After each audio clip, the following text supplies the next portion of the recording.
আসসালামু আলাইকুম। স্বাগত জানাচ্ছি আওয়ার নিউজ টুডে সংবাদে। শুরুতেই শিরোনাম। খালেদা জিয়ার সংকটাপন্ন, উদ্বেগ উৎকণ্ঠা প্রার্থনা। চীন থেকে এসেছে বিশেষ মেডিকেল টিম। গুজব বিভ্রান্তিতে কান্না দেওয়ার আহ্বান বিএনপির। খালেদা জিয়াকে রাষ্ট্রের অতি গুরুত্বপূর্ণ ব্যক্তি ঘোষণা। ক্ষমতায় না গিয়েও অনেকে ক্ষমতার দাপট দেখাচ্ছেন বলল শফিকুর রহমান। জাতীয় পার্টি নিয়ে কুসুম কুসুম প্রেম চলবে না বলল নাসিরউদ্দিন পাটোয়ারি। আওয়ামী লীগ ঐতিহাসিকভাবে ভারতের লেজর ভিত্তিক দল বলল নুরুল হক নূর। খালেদা জিয়া কোনো দলের নয়, সব মানুষের নেত্রী বলল জামায়াত নেতা তাহের। ৩২ আসনে ঢুকে পড়তে পারে পলাতকরা, ভোট বানচালের চেষ্টায় আওয়ামী লীগ। শিরোনাম শুনছিলেন, এবার বিস্তারিত।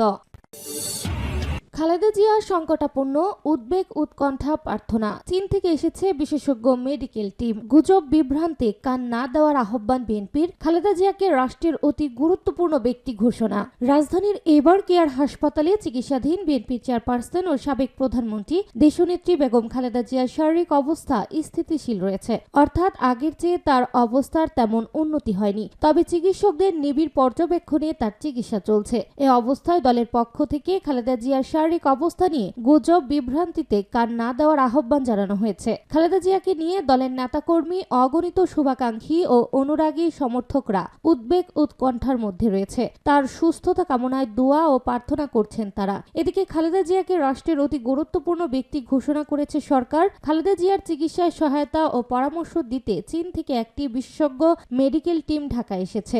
এই টিম গতকাল এভারকেয়ার হাসপাতালে বেগম জিয়ার চিকিৎসায় গঠিত মেডিকেল বোর্ডের সঙ্গে বৈঠক করেছে। এভারকেয়ার হাসপাতালের বিশেষজ্ঞ চিকিৎসক অধ্যাপক শাহাবুদ্দিন তালুকদারের নেতৃত্বে দেশি বিদেশি চিকিৎসকদের সমন্বয়ে একটি মেডিকেল বোর্ডের অধীনে খালেদা জিয়ার চিকিৎসা চলছে। এই বোর্ডে তারেক রহমানের সহধর্মিণী ডক্টর জুবাইদা রহমান, যুক্তরাষ্ট্রের জন হপকিন্স বিশ্ববিদ্যালয় এবং যুক্তরাজ্যের লন্ডন ক্লিনিকের চিকিৎসকরাও রয়েছে। লন্ডন থেকে তার বড় ছেলে তারেক রহমান মেডিকেল বোর্ডের সঙ্গে সারাক্ষণ যোগাযোগ রাখছেন এবং দেশি বিদেশি চিকিৎসকদের সঙ্গেও তিনি যোগাযোগের সমন্বয় করছেন। গতকাল সোমবার গুলশানে এক সংবাদ সম্মেলনে বিএনপির মহাসচিব মির্জা ফখরুল ইসলাম আলমগীর বলেন, খালেদা জিয়ার অবস্থা স্থিতিশীল, চিকিৎসকদের নিবিড় পর্যবেক্ষণে তার চিকিৎসা চলছে। বিভিন্ন মাধ্যমে ম্যাডামকে নিয়ে সংবাদ প্রচারিত হচ্ছে, এটা সঠিক নয়, কেউ এতে বিভ্রান্ত হবেন না। একই সঙ্গে দলের চেয়ারপারসনের আশু আরোগ্য কামনায় কায়মনো বাক্যে মহান রব্বুল আলামিনের কাছে দোয়া করতে দলের নেতাকর্মী ও দেশবাসীর প্রতি আহ্বান জানান বিএনপির মহাসচিব। বিএনপির ভাইস চেয়ারম্যান আহমেদ আজম খান গতকাল দুপুরে এভারকেয়ার হাসপাতালের সামনে খালেদা জিয়ার শারীরিক অবস্থা সম্পর্কে সাংবাদিকদের বলেন, গতকাল রবিবার গভীর রাত থেকে ম্যাডাম খুব ক্রিটিক্যাল কন্ডিশনে চলে গেছে। তিনি ফাইট করছেন আমাদের মাঝে ফিরে আসার জন্য। এখনো অবস্থা অত্যন্ত ক্রিটিক্যাল আছে, বলার মতো কোনো কন্ডিশনে এখনো তিনি আসেন। সারা জাতির কাছে দোয়া চাওয়া ছাড়া আর কিছু বলার নেই। ক্ষমতায় না গিয়েও অনেকে ক্ষমতার দাপট দেখাচ্ছেন বলল শফিকুর রহমান। ক্ষমতায় না গিয়েও অনেকে ক্ষমতার দাপট দেখাচ্ছেন, প্রশাসনিক কু করার চেষ্টা করছেন বলে মন্তব্য করেছে জামায়াতে ইসলামের আমির ডক্টর শফিকুর রহমান। তিনি বলেন, কোনো দেশপ্রেমিক দল চাঁদাবাজ হয়ে ৫ তারিখের পর আবির্ভূত হয়নি। যারা আবির্ভূত হয়েছিলেন দায় এবং দরদ নিয়ে তাদের সঙ্গে বসেছিলাম। এটি শহীদদের রক্তের প্রতি বিশ্বাসঘাতকতা, এটা বন্ধ করতে হবে। যদি বন্ধ করা না হয়, বিপ্লবী জনগণ, তরুণ জনতা, কুলের বাচ্চা নিয়ে রাস্তায় নেমে আসা ওই মায়েরা আমাদেরকে ক্ষমা করবেন না। বন্ধ করা হয়নি, চাঁদাবাজি অব্যাহত রয়েছে, দুর্নীতি অব্যাহত রয়েছে। ক্ষমতায় না গিয়েও অনেকে ক্ষমতার দাপট দেখাচ্ছেন, প্রশাসনিক কু করার চেষ্টা করছেন। আগামী নির্বাচনে ছলে বলে কৌশলে কেউ কেউ আমরা শুনতে পাই বিভিন্ন জায়গায় বসে ষড়যন্ত্রের জাল বুনছেন। জনগণ ভোট দিক আর না দিক, ক্ষমতায় আমাদেরকে যেতে হবে। বন্ধুগণ, বেলা শেষ, দিনও শেষ, সূর্যও ডুবে গেছে। এই বাংলাদেশে এটা হবে না, এটা আমরা হতে দেব না ইনশাল্লাহ। শফিকুর রহমান বলেন, দিশেহারা হয়ে, হতাশ হয়ে, ক্রুদ্ধ হয়ে চোরাগলিতে কেউ যদি হাঁটার চিন্তা করেন, তাহলে প্রয়োজনে আরেকটা ৫ আগস্ট অনুষ্ঠিত হবে ইনশাল্লাহ। সেই ৫ আগস্ট সন্ত্রাসকে, ফেসিবাদকে তাড়িয়ে দিয়েছিল।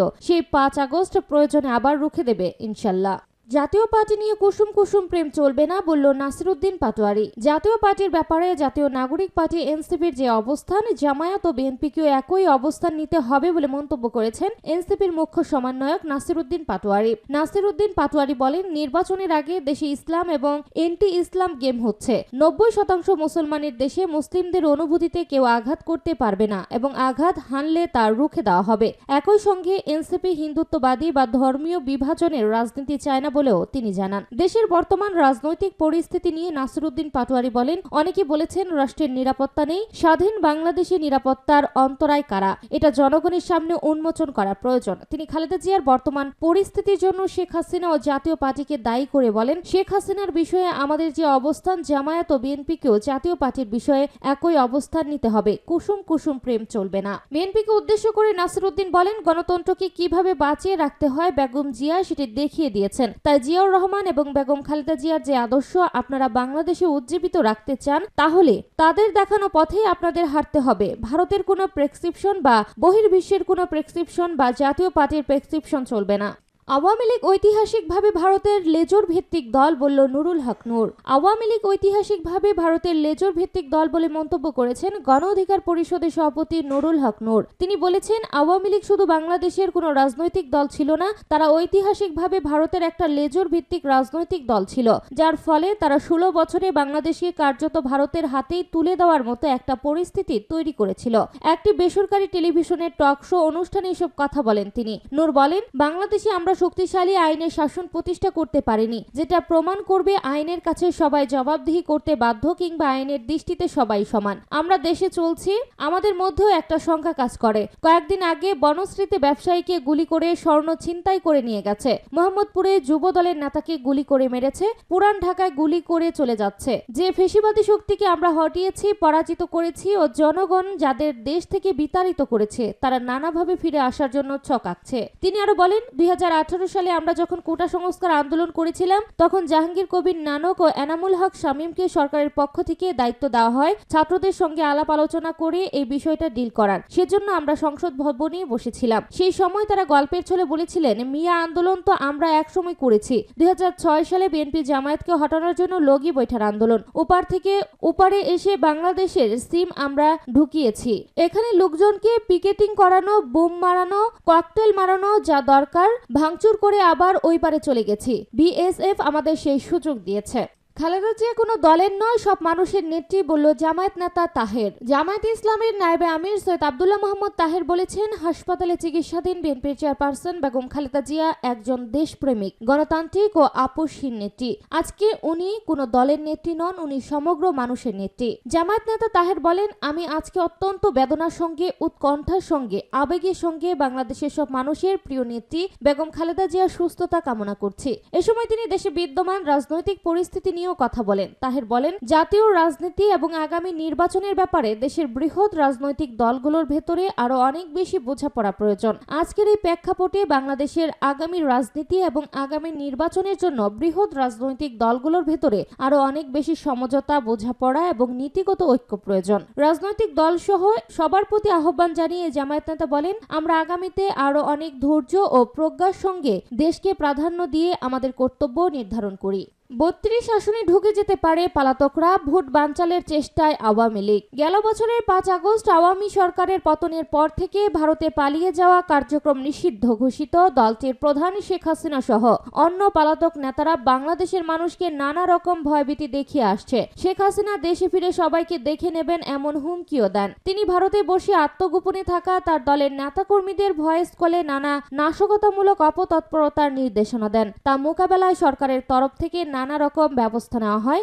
একই সঙ্গে জুলাইয়ের ফেসিবাদ বিরোধী সব পক্ষ সোচ্চার হয়। এরই মধ্যে শেখ হাসিনার বিরুদ্ধে আন্তর্জাতিক ট্রাইব্যুনাল থেকে জুলাই গণহত্যা মামলার ফাঁসির দণ্ডাদেশ ও ঢাকার বিশেষ আদালত থেকে রাজযোগের প্লট দুর্নীতির 3 মামলায় প্রথমে 21 বছরের সাজা হয়, পরে আরো 1 মামলায় 5 বছরের কারাদণ্ড দেওয়া হয়। এই যখন বাস্তবতা, তখন দেশের মানুষের কাছে ভীতিকর একটি দল নতুন করে চক্রান্ত শুরু করেছে। আগামী জাতীয় সংসদ নির্বাচন সামনে রেখে চরম অস্থিতিশীলতা তৈরি সহ নির্বাচন বানচালের সর্বাত্মক অপচেষ্টা চালাতে পারে। 32টি সংসদীয় আসনে ঢুকে যেতে পারে প্রতিবেশী দেশে পলাতক দলটির নেতারা। ওইসব আসনে ভয়ভীতি প্রদর্শন সহ উস্কানিমূলক কর্মকাণ্ডের মাধ্যমে ভোটের সুষ্ঠু পরিবেশে বাধাগ্রস্ত করতে পারে তারা। সীমান্তবর্তী আসনগুলোতে আওয়ামী লীগ সহ বিভিন্ন সন্ত্রাসী গোষ্ঠী ভারত থেকে অবৈধভাবে অস্ত্র সংগ্রহ করে নির্বাচনী সহিংসতা চালাতে পারে। ত্রয়োদশ জাতীয় সংসদ নির্বাচনকে বিতর্কিত ও বাধাগ্রস্ত করতে তারা সীমান্ত এলাকায় প্রবেশ করে সংখ্যালঘু ভোটারদের ভোট কেন্দ্রে যেতে বাধা দিতে পারে। নির্বাচনে অংশগ্রহণকারী বিভিন্ন রাজনৈতিক দল ও কার্যক্রম নিষিদ্ধ। আওয়ামী লীগ বিভিন্ন মাধ্যমে সংখ্যালঘুদের উস্কানি ও মদত দিয়ে তাদের বসতবাড়ি ও ধর্মীয় প্রতিষ্ঠানে হামলা ও ভাঙচুর চালিয়ে ভোটের পরিবেশ নষ্ট করা সহ নির্বাচনকে প্রশ্নবিদ্ধ করার অপচেষ্টা চালাতে পারে। একটি বিশেষ গোয়েন্দা সংস্থার প্রতিবেদনে উঠে এসেছে আওয়ামী চক্রান্তের এমন সব তথ্য। এরই মধ্যে প্রতিবেদনটি সরকারের উচ্চ পর্যায়ে দাখিল করা হয়েছে বলে জানা গেছে।